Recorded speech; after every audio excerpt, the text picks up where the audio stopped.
White House response to Hurricane Sally and more. Let's bring in Press Secretary Kayleigh McEnany. Kayleigh, great to have you. Top of the hour, a lot of news coming in. Starting off with the Hurricane Sally making landfall there in Alabama. You saw the conditions on the ground there.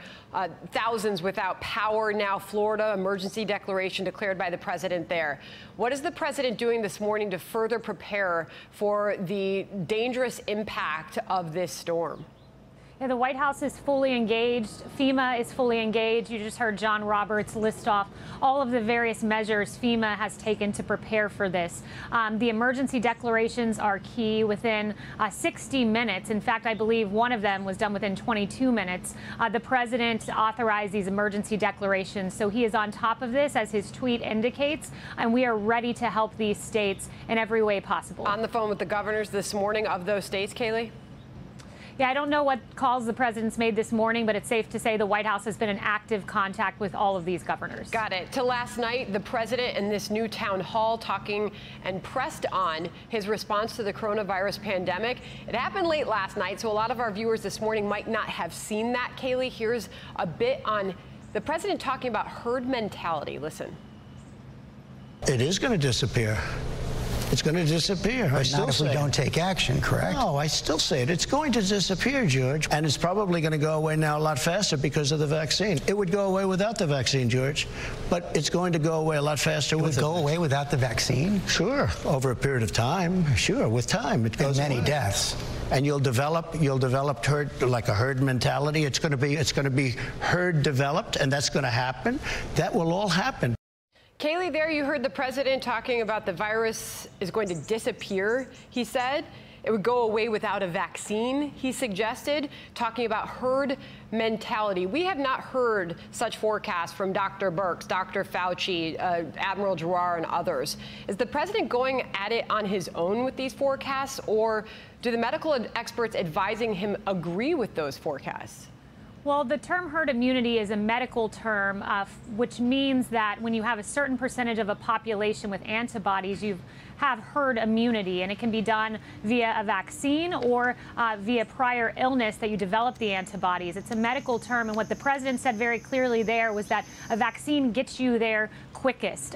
We are on pace to get a vaccine in record time for a novel pathogen. That's what this president has always wanted. It's what he's achieving, and it's what he's achieving at a much faster rate than any prior president could, because he's tearing down bureaucracies, he's tearing down barriers, and making sure we have a safe, effective vaccine in a record time. The president also took a question on masks from a person in the crowd. And I should mention that this was a crowd, we were told, of undecided voters. Even some of them disclaimed that they voted for the president back in 2016. But he was pressed on mask wearing, and here was his response. By the way, a lot of people don't want to wear masks. There are a lot of people think the masks are not good. And there are a lot of people that, as an example, Who are those people? Well, I'll tell you who those people are. Waiters. Doesn't this just give critics more room to criticize the president for going against the science? This science, Dr. Fauci and others say mask wearing is a good thing to protect the spread of this virus.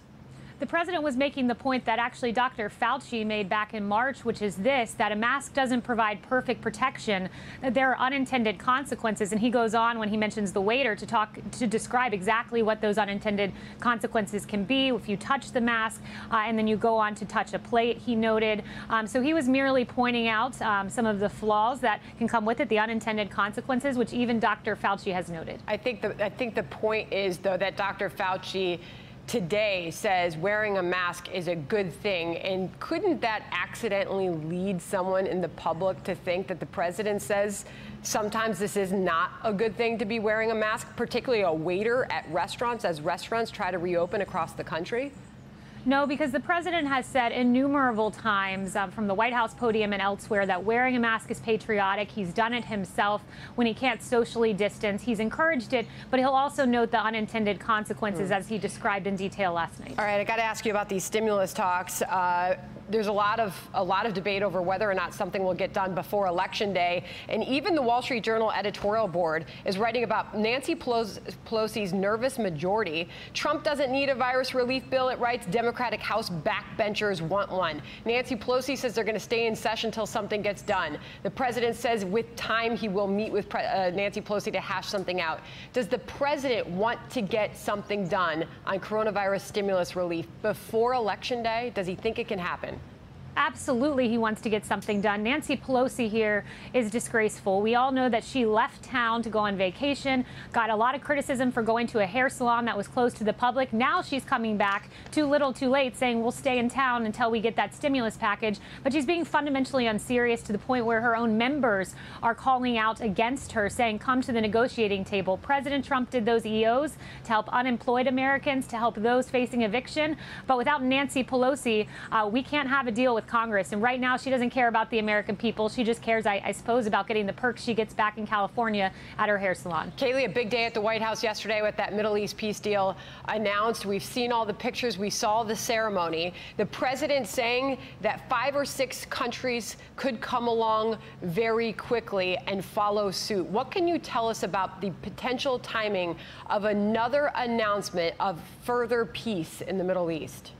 Well, he thinks it's certainly possible that some other countries could come into the fold. We know Bahrain came just 29 days after the United Arab Emirates made this agreement. So we think we could be seeing some other countries in short order. And this is remarkable. 3 peace deals in 29 days. Of course, Serbia, Kosovo as well, the economic normalization, 2 Nobel Peace Prize nominations. The media said that the Middle East would be chaos when we moved the embassy to Jerusalem, when the president came in. Quite to the contrary. This president's the great peacemaker. And has achieved history here, something that hasn't been seen in a quarter of a century. We have more on all of that coming up. Kayleigh McEnany, really appreciate your time from the White House this morning. Thank you.